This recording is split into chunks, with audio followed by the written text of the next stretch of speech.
Hello, hello. Welcome back to my channel. This is Eclectiver Sims, and today I have a little video for you guys, a little build I did just in my free time, no, I'm being facetious. I did a build that was basically the typical Japanese apartment that you will see around in Japan. Um, and they are tiny. They're very small. They're like maybe like 30 square feet or meters. Honestly, I can't remember which one it is. I should probably look into that more. But very, very small apartments. Obviously, I didn't build a whole complex. I just built like an individual apartment because I realized at the end I was like, I'm gonna have to try and like orient this in like a different way, and I don't know how to do that. I don't know how to make this puzzle piece fit together the way it's supposed to, so I didn't. That's me just giving up right when it gets hard. I'm kidding, I'm kidding. I do my best. But I am going to tell you a little bit about my experience living in Japan. So, while we're here and you're watching me build a Japanese apartment, it just felt appropriate to share my experience. So about 2 years ago, not 2 years, about a year and a half ago, I was in Japan. I was living in Edogawaku, which is a ward of Tokyo, and going to a language school for about 3 months. And so this was the beginning of 2021. I was there from January 1st until April 1st. And I had a lot of fun and also a lot of scares. A lot of stress. A lot of stress was had. Granted, we were in the middle of a pandemic, so, it wasn't exactly going to be like a walk in the park. But basically, after having it pushed off like 9 months, I was finally able to actually go for the program that I was initially supposed to go to 9 months before. And I got there. I had to quarantine for 14 days, so technically I was only there for 2.5 months. And then I moved in with a host family who I stayed with for 2.5 months, and I got Japanese breakfast every morning for breakfast, and my host mom also cooked dinners. So I got Japanese, I had to pay for this, but I got Japanese food every morning and evening. It was so nice, and it was just like, as an adult, having someone else, like reliably having someone else cook for you is so nice. And I'm sure there was so much pressure on her, and I tried to do my best to like take some pressure off.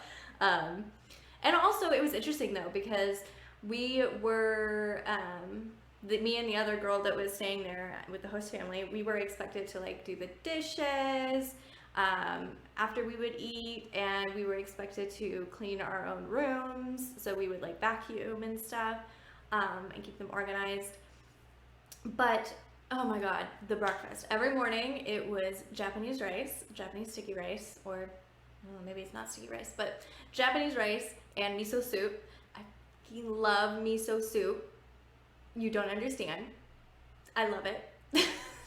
And then also sometimes she would have like fresh fruit that she would peel or cut or whatever, and we could have that as well. Not a very filling breakfast as someone who is used to eating quite a bit at breakfast, but very good, very delicious.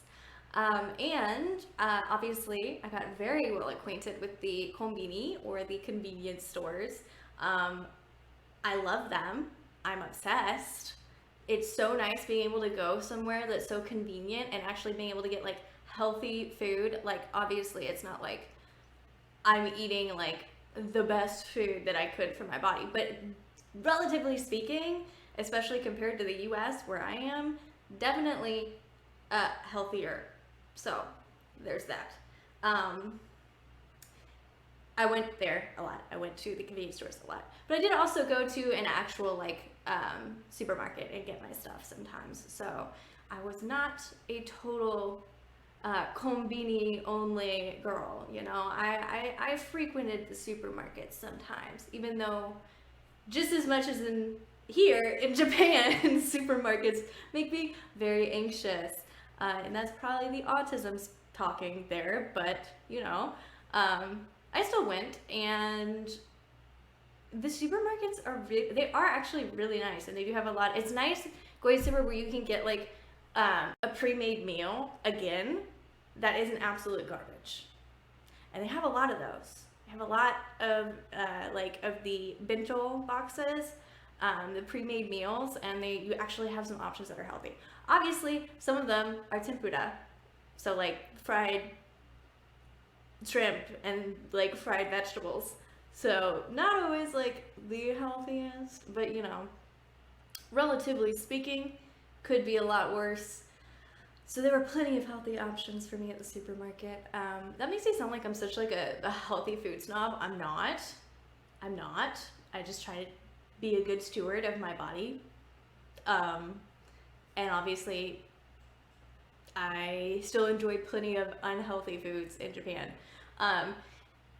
Oh my gosh, now I'm vegan now, but, well, not vegan, I'm vegetarian, but I had beef tongue for the first time in my life. Could have lived without doing that.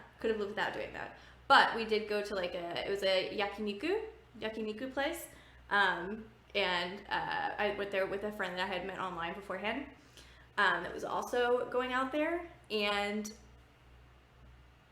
yeah, no, I really could have done without the beef tongue. The other stuff, like the chicken and the vegetables, very good. The beef tongue, no. It was just kind of tough and chewy, and I'm just like, I could have done without that one. But still, like, so many great food places. I went to yakiniku. At my host mom made nabe a couple times, which was like a traditional style soup. Onigiri, I'm obsessed with onigiri, and oh my god, so many onigiri. I ate probably onigiri like 4 times a week as a meal, and that is not a meal. It's just carbs and some sugar and meat or fish. The fish there, oh my god. You can go to a freaking convenience store and get like a fillet for like $4 of salmon. You could not do that here. Excuse me. Also, moving away from food now, we need to take a moment to talk about the thrift stores in Japan. As long as you're not going to the ones that are in like Shinjuku and Shibuya, oh my gosh, like you go out a little ways and you go to the thrift stores, you can get such nice, like almost new looking clothes for like $3.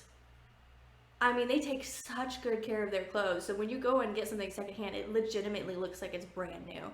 And I loved it. I might have bought a few things. Just a few. I did have to get another bag. Some more baggage to take all the clothes back home with me when I came back. Whoops. But I have some very cute clothes now. So, who's the real winner here? I may have had to spend money on that extra baggage, but it was worth it.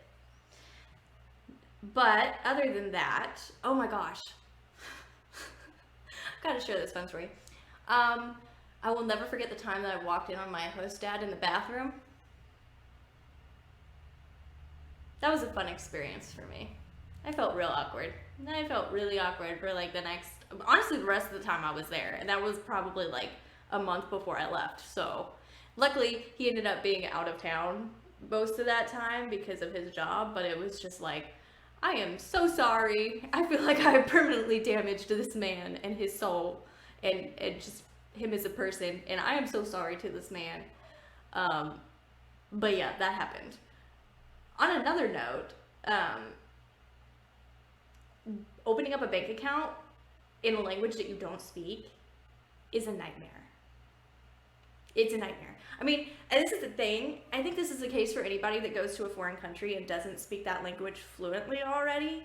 But what the issue is that by the end of the day, you've been doing all this communicating with people and like trying to like process what is said to you, and I already have so like such a hard time processing verbal information, but then also having to translate it, process it, translate it into my English response back into Japanese and respond in Japanese. It takes it out of you. By the end of the day, you're drained, buddy. It's like you've been on some hard-hitting drugs. That's all I'm gonna say. It is exhausting, and especially when you have to do things that are like big adult people things, like opening a bank account or something.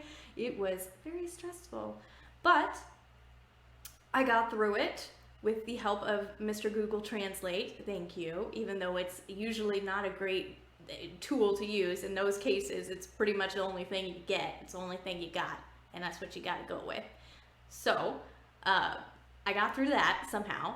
It was terrifying. Don't want to do that again. But other than that, pretty much every experience I had in Japan was positive. I do have to say, I didn't realize, as a person who is normally very happy being alone and having my own space, I wasn't expecting to feel so lonely after I got there. But it was like, you know, I'm used to having these really close relationships with people like my family who I live near, and like my best friend, and it's just like I don't have to mask. Like, I don't have to pretend, like, I don't have to fit in a certain mold, and act like a certain way, even when I'm not in a good mood. So it was different being around pretty much everybody who was completely new to me, and which is already exhausting. And then having to pretend to be normal, for the lack of a better word. But I did meet some really wonderful people. I have made some wonderful connections. I'm still friends with people that I met.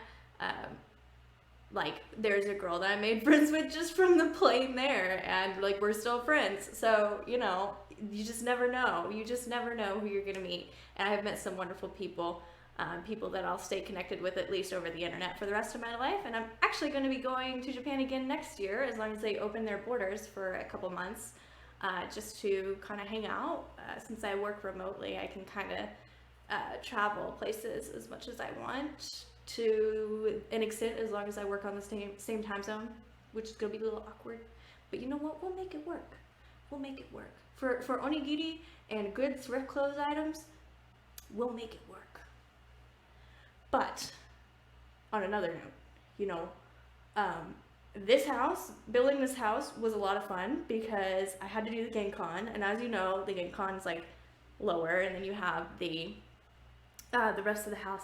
I don't necessarily know that the rest of the house is higher, or is the Genkan lower? Like, is it into the ground? I don't really know. But point being, in The Sims, what I had to do is I had to add a platform in order to have a Genkan area, and it kind of bugged out sometimes, and that was fun. At one point, for some reason, the bed just bugs out from the side of the building. You're gonna see that in a second. It was a little weird, and I was thinking about making the like backyard area, the back balcony area, a little bit bigger, but I was like, that is not realistic. Their balconies are tiny in their apartments. They are not big at all. Don't let anyone fool you into thinking that the balconies there are like really all that large at all. But you know what? They get the job done, and like the apartments are so affordable. And I know, see, the reason is because they're so small. It's just like you could get a very small apartment in New York City and it would still cost like $1,500. You could get a studio apartment that is the same size as one of the smaller apartments that you would get in Japan, and it would be like $1,500, like Tokyo, Japan. Not like outside of Tokyo. So like, we're talking about this biggest city in the world, guys. Biggest city in the world. You can get an apartment in Tokyo, Japan for like $400 a month if you play your cards right. Girl, what? That's so crazy. You would not hear about that here in the US. There is no place where you, not even in my city, which is not a city. It's like a small city, big town. But point is, my apartment that I lived in for a while, $925 a month. Granted, this was like 730 square feet, but expensive. And then that's the thing, we don't even have the option. Like, if I didn't have to have that much room, totally would have done that. Totally would have done that. But we don't have that option in the US. So here you have it, a tiny little Japanese apartment. Let me know what you think. That is the quintessential tiny Japanese apartment. I'm going to put this on the gallery, and I will probably I'm planning soon to do a Japanese share house. I also want to try and make a hostel, and I don't know, I'm coming up with some other ideas, but if you have any ideas and you're watching this and you would like to recommend something, let me know. But love you guys. I will see you later.